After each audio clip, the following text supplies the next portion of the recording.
Welcome to this session of your teaching where we were continuing with capacitance. We already had I believe 4 videos earlier also on capacitance, and today again I am going to continue with the topic capacitance. Last time we studied that the capacitance of a parallel plate capacitor when you have vacuum or air between the plates is going to be C is equal to A epsilon naught upon D, where A stands for the area of the plates of the capacitor and D is the distance between the plates of the capacitor. Now, my today's topic is effect on capacitance of a capacitor in presence of a dielectric slab in presence of a conducting slab in between the plates. That means now what have you done? You have introduced a conducting slab. Conducting slab का मतलब एक ऐसा slab which is made up of conducting material in between the plates of the capacitor. As we know that the distance between the plates is D and the thickness of this conducting slab, let it be T. Fine. Acha, what are the things that we know from the starting? That is, जब ये slab बीच में नहीं था तब इसकी capacitance थी C is equal to A epsilon naught upon B और अंदर की प्लेट्स के बीच का इलेक्ट्रिक फील्ड था सिग्मा अपॉन एप्सिलॉन नॉट। ये कब था बेटा, मैं दोबारा पूछ रही हूँ। हाँ, ये तब था जब ये स्लैब यहाँ नहीं था। अब क्या हुआ, ये स्लैब यहाँ और कंडक्टर की ये बहुत बड़ी खासियत होती है कि किसी भी कंडक्टर में चार्ज उसकी आउटर बाउंड्री पर रिजाइड करता है और अंदर चार्ज जीरो रहता है, और क्योंकि अंदर चार्ज जीरो रहता है इसलिए इलेक्ट्रिक फील्ड का कोई सिग्निफिकेंस कंडक्टर के अंदर नहीं मिलता। तो अंदर क्योंकि इलेक्ट्रिक फील्ड जीरो है और हमारे पास सारे में बाहर की सरफेस पे क्या है, पॉजिटिव चार्ज, मतलब चार्ज है, तो उसी तरीके से मैं ये मान के चलती हूँ कि सारा चार्ज इस कंडक्टिंग स्लैब के अंदर तो होगा लेकिन इस कंडक्टिंग स्लैब के बाहर तो होगा, लेकिन अंदर इसके इलेक्ट्रिक फील्ड क्या हो जाएगा, जीरो। अब है क्या कि मेरे पास पहले ये वाला इलेक्ट्रिक फील्ड प्लेट्स के बीच में था, अब ये वाला इलेक्ट्रिक फील्ड सिर्फ मेरे पास कितनी जगह में रह गया, क्योंकि बाकी सारी जगह में तो ये टी ले गया। अब मेरे पास वो जगह बची D माइनस टी, जहां मेरे पास अब क्या है, वैक्यूम या एयर। तो ये वाला इलेक्ट्रिक फील्ड अब कितनी जगह में बचा है, D माइनस टी। इस वजह से यहां का पोटेंशियल जो होगा it will become E into D minus T plus zero. Zero क्यों, क्योंकि D माइनस टी में तो चलो E है लेकिन T जगह में जीरो है।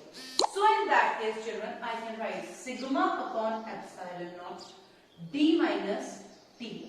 So what will be the effect on the capacitance?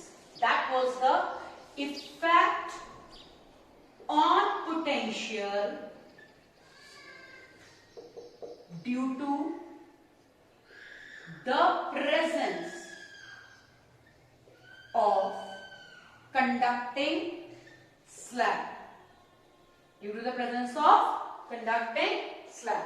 So that is equal to sigma upon epsilon naught. Now, so what will be the effect on the capacitance? That is going to be charge upon the change in the potential. So you will write, children, sigma upon epsilon naught D minus T. जानते हो उसकी जगह से मुझे क्या क्या changes मिल जाएंगे बेटे, ये एप्सिलॉन नॉट सबको दिखाई दे रहा है, ऊपर चला जाएगा। सिग्मा को मैं लिख सकती हूँ Q upon A into D minus T. Sorry, so what is my result, A epsilon naught D minus T. My result is A epsilon naught D minus T. तो अब क्या था, जब मेरे पास स्लैब नहीं था तो कैपेसिटेंस थी ये, जब मेरे पास प्लेट्स के बीच में स्लैब आ गया है तो कैपेसिटेंस हो गई है D माइनस टी, राइट। मुझे कंपेयर करना है कि C ज्यादा है या C डैश ज्यादा है। मोटे तौर पर यदि मैं आपसे कहती हूं तो सीधी सीधी बात है, डिनोमिनेटर कम हो गया, यहां का डिनोमिनेटर तो पूरा T था, न्यूमरेटर एक जैसा है, यहाँ का डिनोमिनेटर में पूरा डी था, यहाँ के डिनोमिनेटर में डी माइनस टी आ गया, तो क्योंकि डिनोमिनेटर कम हो गया तो of course right capacitance will increase. So that is due to the effect of the conducting slab in between the plates of the capacitor. The capacitance of the capacitor will increase. Right? So you will write C dash will be greater than C. Hence, the presence of the conducting slab in between the plates of the capacitor will increase its capacitance. Will increase its capacitance. Right, children? Are you all clear with it? That is a very easy topic. इसमें बहुत ज्यादा कुछ करना होता ही नहीं है. हमें सिर्फ क्या ध्यान रखना है कि जब हम अपना कैपेसिटर की चेंजेस देख रहे हैं तो हमें उसके पोटेंशियल में चेंज देखना पड़ेगा. Once we see the change in the potential, we can find out the change in the capacitance. Right? चलिए, next we go. अगला शुरू करते हैं. अगला कैसे शुरू करेंगे? Now, the effect on the capacitance due to the presence of a dielectric slab in between the field of the capacitor. We have already in the last video, we have studied about the behavior of a polar and a non-polar dielectric in between the dielectric in the presence of electric field. तो मैंने आपको वहां पर यह बात बताया था कि जब भी आप किसी डाइलेक्ट्रिक स्लैब को in between the plate electric field लाओगे तो आपके पास हमेशा डाइलेक्ट्रिक फील्ड में इफेक्ट जब बाहर E नॉट है तो अंदर का इफेक्ट E डैश हमेशा क्या होगा? बाहर वाले इलेक्ट्रिक फील्ड से कम होगा. It will be less than the electric field inside the outside the capacitor. The actual electric field inside a dielectric slab will actually be the sum of is the difference of the electric field outside and the electric field which will be because of the polarization of the dielectric slab when it is being placed in the electric field. होता क्या है? एक बार एक quick revision दे देती हूँ. शायद इसी वजह से ये दो वीडियो मैंने गलत अलग कर दी हैं, but let me give you a quick revision कि जब भी आप किसी डाइलेक्ट्रिक स्लैब में को इलेक्ट्रिक फील्ड में डालते हो तो डाइलेक्ट्रिक स्लैब खुद पोलराइज हो जाता है. होता क्या है? पोलर और नॉन पोलर मॉलिक्यूल्स कैसे बनते हैं? जब किसी मॉलिक्यूल का पॉजिटिव और नेगेटिव सेंटर एक दूसरे से कोइंसाइड कर रहा हो तो उन्हें हम कहते हैं नॉन पोलर मॉलिक्यूल्स. लेकिन जब किसी भी मॉलिक्यूल का पॉजिटिव और नेगेटिव सेंटर एक दूसरे से क्या हो जाए? डिफर कर जाए. ठीक है, एक साइड पॉजिटिव हो जाए और नेगेटिव थोड़ा शिफ्ट हो जाए तो उसे हम कहते हैं पोलर मॉलिक्यूल. तो डाइलेक्ट्रिक्स को जब आप इलेक्ट्रिक फील्ड में डालते हो तो दे गेट पोलराइज. पोलराइजेशन की वजह से इनका अपना भी इलेक्ट्रिक फील्ड आता है जिसे हम कह देते हैं EP, the electric field due to polarisation. अब इसकी वजह से बाहर का इलेक्ट्रिक फील्ड ई नॉट, इसका खुद का इलेक्ट्रिक फील्ड ईपी. ठीक है, तो दोनों का जो इफेक्ट हो जाता है that is E not minus EP. मतलब मुझे ये मानना चाहिए कि यदि मैंने एक कैपेसिटर की प्लेट्स के बीच में डाइलेक्ट्रिक स्लैब डाला तो बाहर का इलेक्ट्रिक फील्ड यदि इसकी थिकनेस T है और ये पूरी थिकनेस D है तो ये जो बाहर का हिस्सा बचा है बच्चे, इसमें इलेक्ट्रिक फील्ड होगा E नॉट और इसके अंदर इलेक्ट्रिक फील्ड होगा E not minus EP. Right? Clear? Okay, now let us begin कि यदि ये डाइलेक्ट्रिक स्लैब यहां नहीं होता तो इसकी कैपेसिटेंस होती A epsilon naught upon D. Electric field between the plates of the capacitor is sigma upon epsilon naught. ये बात हम जानते हैं. अब होता क्या है, जब हमने T थिकनेस का ये डाइलेक्ट्रिक स्लैब अंदर इंट्रोड्यूस कर दिया तो इसके अंदर इंट्रोड्यूस कर देने के बाद मेरा E नॉट वाला जो ये इलेक्ट्रिक फील्ड है जिसे मैं E नॉट कहती हूँ, ये E नॉट वाला इलेक्ट्रिक फील्ड सिर्फ कितनी जगह में काम करेगा? D minus T. और इस T जगह में मेरा जो काम करेगा that will be E dash which actually will be equal to E not minus EP. Right? So in that very much case, we should write the effect on the potential will be E naught, which is working only for d minus t, right? And E dash, which is working in the thickness of t. Now this can be written as d minus t, while this will be written as E naught upon k into t. बिल्कुल आप यही formula use कर रहे हो जो आप पहले भी कर चुके हो. E medium is equal to E dielectric field constant is equal to E upon E medium. E in vacuum upon E in medium.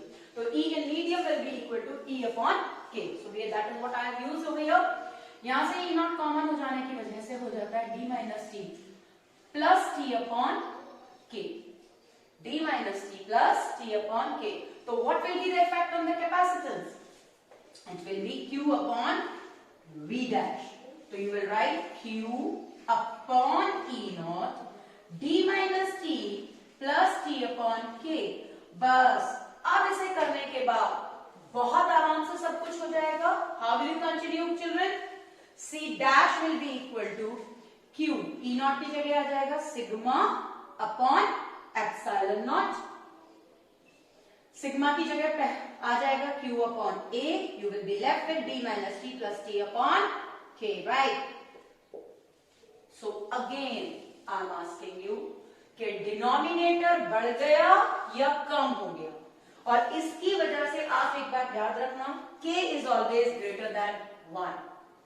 K since is always greater than 1, तो आपने D में से T माइनस किया और add क्या किया?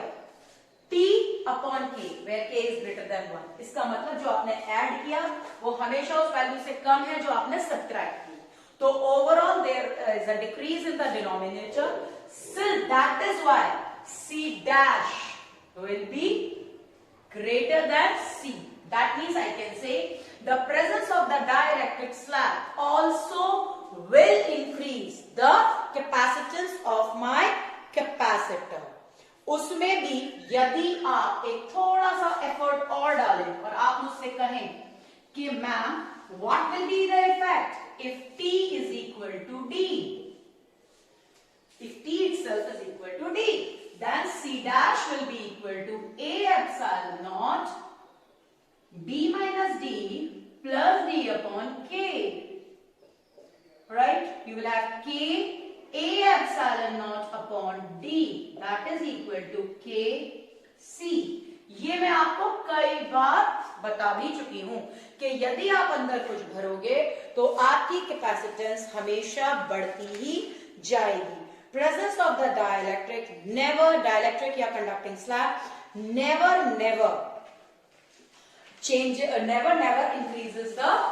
decreases the capacitance. It always increases the value of capacitance. Now we come to another thing where we need to understand the effect of dielectric when the battery is disconnected from the capacitor. मतलब आप, हाँ थोड़ा सा मैंने question change कर दिया and I was not here on the screen. So let me take you to the question once more. एक बार और मैं आपको इस क्वेश्चन को बताती हूं कि मेरा अब वाला टारगेट क्या है. आपके पास एक कैपेसिटर था, इस कैपेसिटर के अंदर आपने डाइलेक्ट्रिक भर दिया. ये बात बिल्कुल सही है, ठीक है, ठीक है. अब आपने इसको भरने के बाद आपने मुझसे कहा कि आपने इस कैपेसिटर के साथ जो बैटरी कनेक्ट कर रखी थी, जो इस पर सारे असर दे रही थी, वो बैटरी आपने डिस्कनेक्ट कर दी है.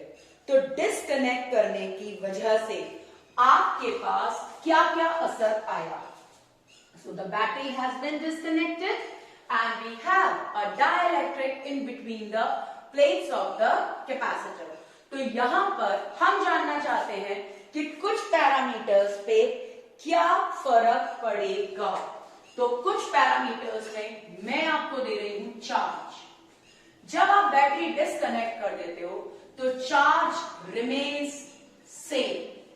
There is no effect on the charge, right? Now, next we have to see what will be the effect on electric field. What will be the effect on electric field? Electric field in any medium will be equal to E upon K. That means you must say that electric field between the plates of the capacitor on introduction of a dielectric slab will make the electric field to reduce, right? Next, let's talk about potential. So children, potential के बारे में बात करूं तो V is equal to V naught by K. Again, since K is greater than 1, the potential will actually decrease. Now comes capacitance. Capacitance पे क्या फर्क पड़ेगा? Capacitance will always increase due to the presence of the dielectric in between the plates of the capacitor. Now let us talk about energy. Energy के बारे में बात करना बहुत जरूरी है. Energy is equal to half CV square. S capacitance को मुझे क्या देना चाहिए? हाँ, बढ़ गई है. पोटेंशियल को मुझे क्या देना चाहिए? इस तरीके से. तो मेरे पास हाफ, यदि इनिशियल एनर्जी की मैं बात करती तो it would have been half C naught V naught square. मेरे इस डायलेक्ट्रिक स्लैब के इंट्रोडक्शन के बाद C और V दोनों ने असर डाल दिया है. तो now it has become C naught V naught square by K. तो आप मुझे क्या ओपिनियन देंगे? What will be the effect on the energy? Right, यदि मैं यहां पर इंट्रोड्यूस करूं तो मैं इसे कह सकती हूं U naught upon K. So that means the energy will also decrease. Now, it is a little bit homework for you all that you will do the effect on all these parameters when the battery remains connected. Let me only give you a hint that if the battery remains connected, then the potential will not change. Because battery connected hai, the potential will not change. So you will make all the necessary changes and you will get back to me in my inbox if at all you face any problem. Till the time, children, be at your home. You will get one more video on this topic electrostatics, and then the videos to be uploaded on electrostatic. I will stop uploading the videos on the topic electrostatics and we will further move to the unit current electricity. So this is the last time for you. Whatever queries you have, you can actually contact me in my inbox. Till the time, stay home, stay safe.